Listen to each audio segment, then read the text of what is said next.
Hi, good afternoon. I'm Emily Lawler with MLive. I'm here with Malachi Barrett, my colleague, a political reporter at MLive, and also Adrian Hammond of Grassroots Midwest, who is a longtime political fixture in Lansing. So thank you for joining us. And it's 2 days after the election, and I want to start off with what we don't know, which is who won. Adrian, how's the national map looking, and what states are we watching still? Sure. We're still watching Pennsylvania, which we expect to get results from shortly, probably this afternoon, early evening. We're still watching Georgia, where votes are still being counted in some of those counties around Atlanta, Savannah. We're still watching North Carolina, and we will be because there are some ballots that aren't going to be counted for a few more days. And then Nevada, we're still watching, which is been interesting to watch, shall we say, if you followed the coverage. So we're looking at Arizona here. I just want to point out the AP is called, but there are some other outlets that haven't made that decision yet. But looking at this map, Biden just needs one more state to get to 270, and Trump may also have a path as well. So I just wondered if maybe you could walk us through, what the options are for both campaigns to get across the finish line for an electoral college victory. Sure. Well, the president's margin for error here is essentially nil, right? Let's take Arizona off the board because I do think that the AP's got it right here. Fox News was the first to make this call, and despite some pressure from the Trump campaign, continues to defend it, and I think they're right. So leaving that aside, the president, as you pointed out, can't lose another state. Any one of these states into Biden's column gives him the presidency. It certainly looks like at this point that Nevada is going to be there. Biden's been maintaining a pretty small lead there, but it's been durable. It just grew a little bit in the latest count. I think it's up a little over 11,000 votes. Pennsylvania, that looks like it's also going to be in Vice President Biden's column. All of the votes that are remaining to be counted there are from the most populous areas of the state where Republicans perform the worst. So that's not great for the president either. And then Georgia is going to be razor thin. This state is so interesting with what's going on there. Obviously with the presidential vote and also with the two U.S. Senate races, neither of which may end up actually being resolved. But we can talk about that later. So right now, like I said, the president can't afford to lose another state.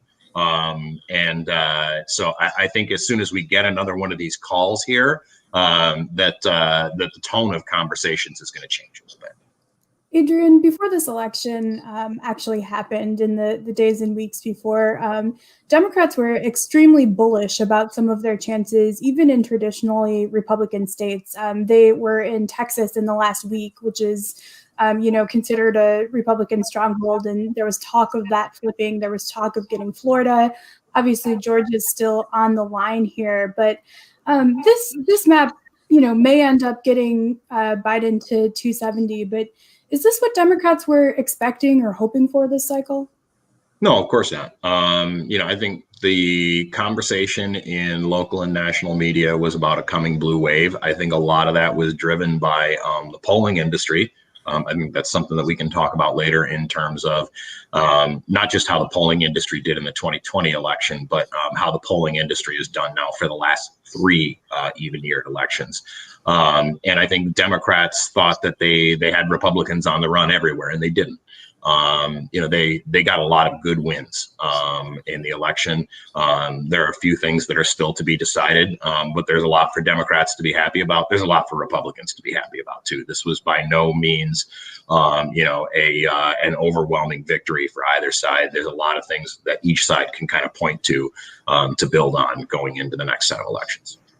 Do you think Democrats were surprised by the turnout for President Trump? I know here in Michigan, there were expectations that, with a kind of return to the 2012, 2008 level of Democratic turnout, Trump wouldn't be very competitive here. But he seems to have really performed a lot better than certainly any Republican in the past, and even, maybe folks had thought he would do here. I'm not sure why Democrats thought that Trump voters wouldn't come out, but clearly they did. All the data pointed in the other direction. That was one thing that the pollsters got absolutely right, was that motivation to vote was off the charts, not just for Democrats, not just for Republicans, for everyone, for independents. People came out to vote at astonishingly high rates this year. This was the highest turnout in a presidential election in Michigan, specifically since Kennedy versus Nixon in 1960. That's astonishing. It's the highest absolute number of voters that have turned out in Michigan ever. The city of Detroit turned out at Obama 2008 levels, and rural areas turned out at very high levels, relative to their past performance as well. I think this was going to be a high turnout election. Every indication was that this would be a high turnout election, and everybody should have been expecting that. In 2016, the Democrats faced some criticism for sort of taking Michigan for granted, for not being here early enough, often enough, late enough, I guess I'd add in that category. Although I will say I think Obama was here the day before the election. So was Clinton. And so was Clinton. But, as you look at the differences in the campaign tactics from Clinton to Biden, what do you think he did differently that helped Michigan land in that Democratic column this time? Boy, that's a really long list. I'm not sure how much time you've got. You pointed to one of the factors, right, which is presence. Biden was here a lot. His top surrogates were here a lot. Kamala Harris was here a lot once she was the vice presidential choice. So they paid attention. Joe Biden, even prior to picking Kamala Harris as his running mate, was able to motivate Black voters. This doesn't get talked about enough. Black voters brought the primary process home for Joe Biden, and Black voters turned out for Joe Biden in Michigan and everywhere else. And I don't think he gets enough credit for his ability to motivate African-American voters, particularly women. That's absolutely real. That made a difference. We could, and there are a number of other things as well, but those are sort of my top two. You can see that with the visits that they made in the last month of the campaign too. You had Kamala Harris going to Flint. She went to Detroit several times. Biden and Obama came to Flint and Detroit that Saturday before the election. They were also in Oakland County a lot. They were, out in West Michigan and Kent, which actually flipped for Biden. Maybe not to surprise of anyone who kind of has been paying attention to the changing demographics, but it's certainly a historic occasion to see Kent flip like that. But it seems like the areas that they targeted in Michigan, it seemed to really pay off for them when the votes started coming in. Yeah, that's absolutely right. I mean, I think that's absolutely right. I think the other thing you have to point to was sort of the message discipline of the Biden campaign, but also that they had something affirmatively that they were selling, right? Hillary Clinton's basic campaign theme, to the extent she showed up in Michigan, was "I'm not Donald Trump." Well, that's true, but that's not a reason to vote for Hillary Clinton. It might be a reason to vote against Donald Trump. Joe Biden's message was, "I'm going to address the COVID-19 pandemic." It's basically all he talked about. And that was a reason to vote for Joe Biden. Whether you did so or not, he was making an affirmative case to voters. This is what I'm going to do for you. And I think that was the other difference in how he campaigned in Michigan and everywhere else, right? He had one singular message about what he was going to do for the voters. And it's all he talked about. Malachi, right before we got on the horn here, you were working on a breaking news story, and I have not had time to read it yet. But I apologize. I will read it, and everyone. It's a tight schedule today. Wow. No, but yeah, what's going on in the Peters-James race? It's been called to Peters, but there's some controversy there. Yeah, so jumping off the presidential for a minute, talking about Michigan's U.S. Senate race. The result was declared for Peters yesterday afternoon. Peters is ahead by around 88,000 votes, and there's 1 percentage point basically separating the two of them. So it's a very tight race, but it certainly looks like Peters had the votes needed to pull ahead. James has not conceded. He actually had been kind of radio silent since the results came in, while Democrats were kind of taking a victory lap and putting out their statements of congratulations for Gary.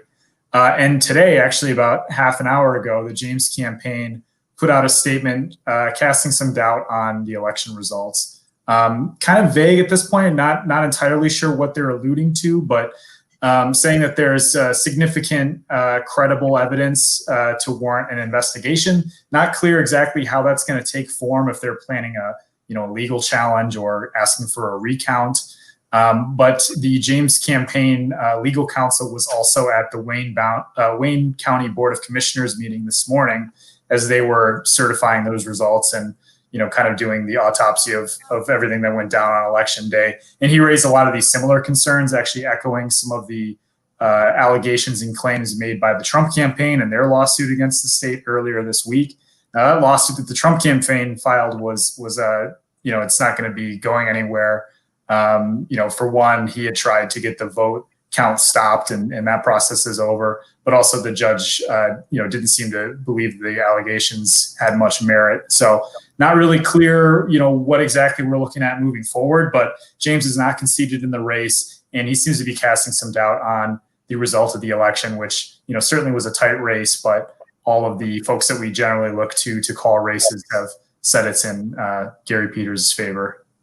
And just to add on that, Peters was at he held a victory event today in Rochester at a donut mill cider place. Cider mill, donut mill cider place. My brain's a little broken. Malachi, I grew up just a few miles from that cider mill, and it's my third favorite in the area, but it's pretty good. Sometime we'll have to get an MLive hot take ranking of Michigan cider mills because they're from on the west side.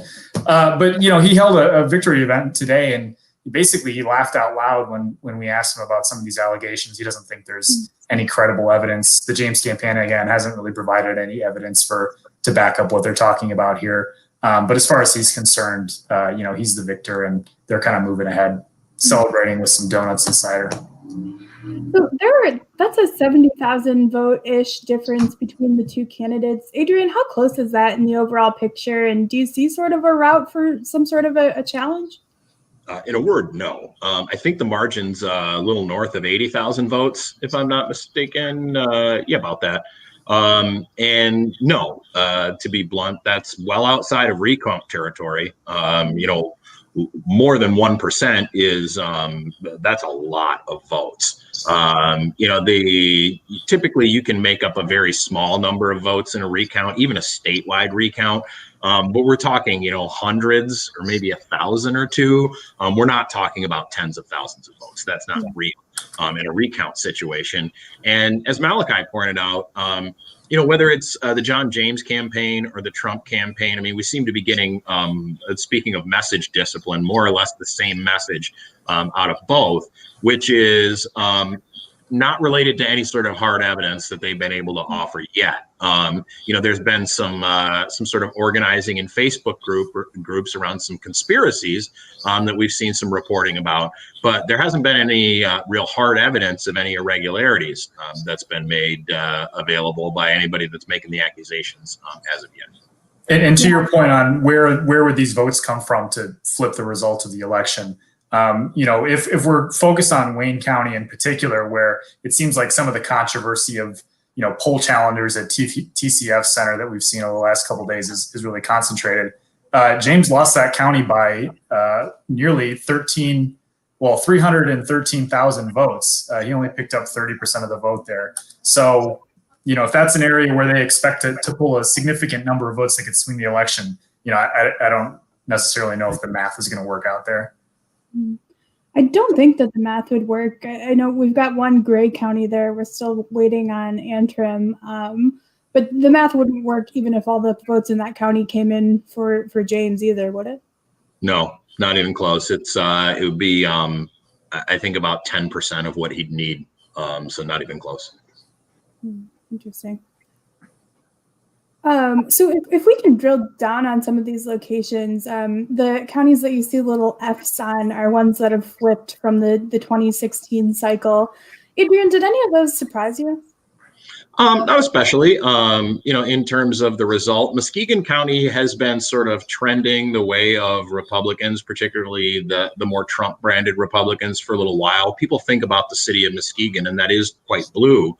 But the rest of the county is really not. I mean, you get out into some of the rural communities like Fruitport and Ravenna and places like that, and they're ruby red.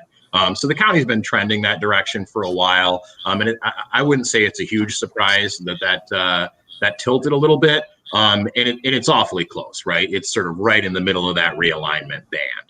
The rest of the flips that are on the map are towards Democrats, and that makes sense because Democrats, won Michigan in the presidential election.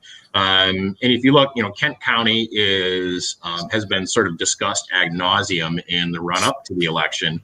That this is a place with a lot of these more affluent, educated suburbs that are trending the Democrats' way. So I don't think we can view that as a surprise. The one that it was moving a little bit faster than I might have anticipated is up in Northwest Michigan in Leelanau County. Things have also been kind of trending that way a little bit. But that's moving a little faster than maybe I would have expected. So that's definitely a purple county at this point. There's been a lot of influx of people from downstate and from Chicago into northwestern Michigan, into Grand Traverse and Leelanau counties, and that's why you see that starting to change. Going back to what we said earlier in terms of campaign visits, Trump did stop in Muskegon County. I believe it was at the end of September, or if not early October. It might have been his first stop in October, but he targeted that area as well. And then both campaigns were pretty active in Traverse City, probably trying to pull some Dem voters from Leelanau County in. Adrian, you've been around for I won't age you, but a few presidential cycles, and seeing how Michigan's numbers have fallen for a few presidential cycles. We talked a little bit earlier about there's this sort of circulating mistrust about these election results. Obviously, we knew this election was going to look different because of the huge increase in absentee voting, because of Prop 18. This is our first presidential election with no reason absentee, with same-day registration. But is there anything, as the pattern of results came in, that looked abnormal to you, or was this pretty much what you expected? It was more or less exactly what we expected. I mean, under Michigan law, you're not allowed to start counting absentee ballots before Election Day. There was a little bit of relief that was provided for that by the legislature, but not a lot. I believe it was 10 hours, and it was sort of limited. Not every community that was eligible took advantage of it. And again, that's only 10 hours to start counting absentee ballots when, millions of additional absentee ballots beyond what we would normally see in an election. And as a consequence of that, it was always going to be the case that you would get, in terms of the results being reported, a huge rush of Election Day voters. And then you would have what this sort of wave of blue voters on top of that. And part of the reason for that is that, Democrats were far more likely to vote absentee in this election, and Republicans were far less likely to, at least in the polling data that we saw released sort of, across multiple states across the country. About 2/3 of Democrats said they planned to vote via the mail, via absentee, and about 1/3 of Republicans. And those percentages were exactly reversed for Election Day in terms of what voters self-reported. We're still obviously digging through the data, but initial looks at it bear that out more or less. And so as a consequence of that, you're going to get a different partisan composition of how those votes were going to come in. The unusual thing about that is that typically Republicans would have an advantage in absentee voting. It's something that they've really cultivated over the last couple of decades, and that the Michigan Republican Party in particular got quite good at. That was sort of undercut by the messaging that was coming from the president in his tweets and in his comments about how voting via mail, even though he obviously did it himself, was somehow fraudulent. And that really discouraged Republican voters from availing themselves of that. And that's part of what created that structural issue and how the returns came in. But that was absolutely to be expected. If you look at a state like Florida, where the president voted via mail, and a lot of other Floridians did as well. They had already, nobody knew what the results were, but they had already counted those absentee ballots. They fixed that process after the debacle in 2000. And I do think that's a good lesson for policymakers, frankly, of both parties that are interested in protecting the legitimacy or the perceived legitimacy of American elections, is we've got to have more or less uniform processes in place for when the vote counting is going to take place. And I think, counting absentee votes early makes all the sense in the world to take some of the Election Day pressure off of these clerks that we're calling on, to perform a ridiculous amount of work in a very short amount of time because we want the results right now. Right? We want the results right away on election day. As soon as the polls close, everybody's doom scrolling social media and turning on the major media networks so that they can find out what happened. Well, we know that Americans have that appetite, so why not give the people what they want and put safe procedures in place to get these votes counted ahead of time, to keep the results sealed, and then we can have those quick results that we want, as soon as all the votes are counted. I will say I thought that we would have a result, a final overall result before 2 days past the election here. Did either of you guys see that coming, that it would be this closely contested? I mean, I've been kind of calling it election week for the last few months. That was my expectation for it. It is later in the day on Thursday, though, and I kind of figured today would be the day. But it sounds like if what Adrian's saying about Pennsylvania is true, we may have some kind of resolution depending on how that goes. Yeah. I think this again, there are a lot of folks out there that are trying to sort of cast aspersions at the people who actually administer elections, who are mostly, overwhelmingly, whether they're Republicans or Democrats, very, very professional, detail-oriented people who are working under really, really tough conditions.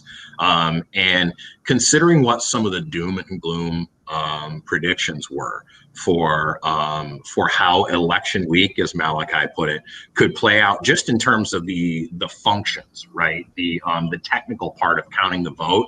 I really do think you hear people say thank an election worker, but you should do that. We saw a really big increase in the number of volunteer poll workers and even poll challengers, obviously too, but people there to actually work on election day compared to the primary. It seems like there was a big push, especially for the Wayne County area, to get folks out there from around the state to help out with that effort. Sure, and that stuff's great. That's if people, poll challengers, sometimes deservedly, right, get a bad rap. But that sort of thing's great. There should be observers from the two parties there to watch and make sure that the votes counted fairly. I think that there's been some misinformation out there about who's had access to be poll challengers, et cetera. These folks get credentialed by the political parties appropriately, so that they can go in and they can watch the count. And there are rules for them to do so.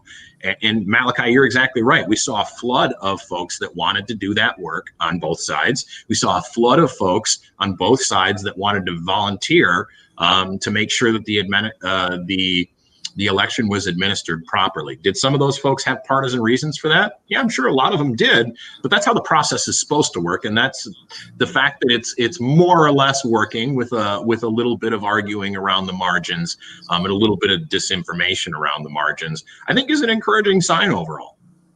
This all sounds like the product of a historic election, right? I mean, we're talking about a higher level of engagement up and down when it comes to voting, when it comes to getting involved in volunteering at the polls, being a poll challenger, all this stuff. Do you expect this to kind of hold in the future? What has this election maybe done to, we certainly talk about voting as a habit, and so millions more people have created this new habit for themselves of going to the polls or casting an absentee ballot earlier. But what does this kind of say for our participation in the process moving forward? It's really unclear. This was obviously a very important historical election, as you pointed out, and turnout levels were through the roof. Really, really unusual levels of turnout.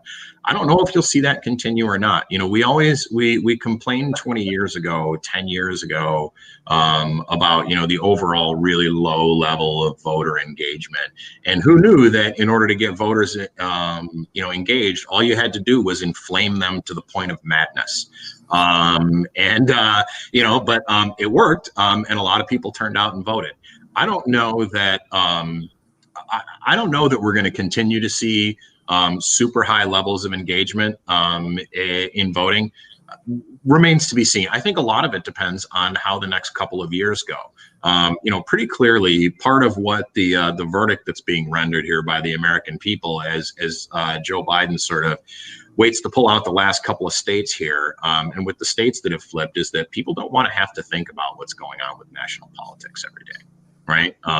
And, you know, if Donald Trump's the president, you're going to think about politics every day because he's a showman, and that's what he does. And you probably won't get that from Joe Biden. It remains to be seen if the rest of the political universe around him is going to adopt a little bit of the sense of calm that I think, you know, he's perceived to bring. But, you know, we may not see levels of engagement like this going forward. Remains to be seen. You mentioned inflaming people. What do you see this election as actually having been more divisive and people having been more bitterly divided than in past elections, or is that sort of our feeling today, and it might not be our feeling a week from now or 2 weeks from now? No, I mean, the evidence is clearly there that Americans are pretty divided in a lot of different ways. Right. And, you know, not all of those are political. Politics is following along with society and culture because that's what politics does. But I think that, you know, Americans are divided economically. They're divided by race. They're divided by where they live, including by where they live politically. Right. That's one of the things that we saw from the election results. When you start drilling down into like the state House of Representatives, et cetera, you know, come January of this year, there won't be a Democratic state representative. There'll be 2 Democratic state representatives north of Flint. Count them 1, 2, one in Saginaw County and one in Marquette County. And that's it. You know, we're very, very separated in where we live by race and ethnicity, by income, by our political views, by our religious observance. And, you know, I think that that's reflected in the election results. Americans don't understand each other very well. Well, way to bum us out at the end of this live stream. I was going to say, that's, you know what, I think I have one more question for you that maybe will cheer us back up. Malachi and I have reported a little bit on Michigan's importance this cycle. It did seem like, you know, if this morning everyone woke up and was wondering about states like Pennsylvania and Georgia, yesterday morning everyone woke up and was wondering about Michigan. What advice would you give candidates campaigning in Michigan in the future? And at this point, you know, even though we've gone blue again and have sort of this reputation as a blue state, how pivotal are we in terms of battlegrounds? You know, in terms of national politics, Michigan's very important. We just had an extremely competitive U.S. Senate race, a slightly less competitive race for the presidency in Michigan, but still, you know, quite competitive.